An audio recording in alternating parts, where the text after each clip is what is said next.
మీరు సోషల్ మీడియాలో ఏదైనా పోస్ట్ పెట్టాలంటే మినిమం డిగ్రీ ఉండాలి అని ఏ గవర్నమెంట్ అయినా రూల్ పెడితే మీకేమనిపిస్తుంది? ఊరుకోండి బాస్, అలా ఏ గవర్నమెంట్ అయినా ఎందుకు చేస్తుంది అని అనిపిస్తుంది కదా. రీసెంట్గా చైనా గవర్నమెంట్ ఇదే పని చేసింది.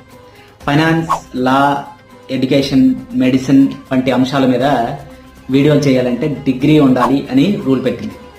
ఫేక్ న్యూస్ని అరికట్టడానికి ఈ రకమైనటువంటి రూల్ తెచ్చినట్టుగా గవర్నమెంట్ చెప్తుంది. సోషల్ మీడియా ప్లాట్ఫామ్స్కి కూడా యూజర్స్ డిగ్రీలు వెరిఫై చేయాలని ఆర్డర్స్ పాస్ చేసింది.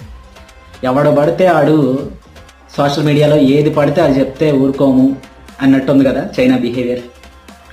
ఎనీహో, నాకైతే పర్సనల్గా దీనివల్ల కంటెంట్లో రిచ్నెస్ పెరుగుతుంది అనిపించింది. ఎందుకంటే only eligible and knowledged persons making videos on that particular field కదా. సో మీకు ఎలా అనిపించిందో కామెంట్ రూపంలో తెలియజేయండి. అలాగే మా ఛానల్ ఫాలో అవ్వకపోతే మాత్రం ఫాలో అవ్వండి. Thank you.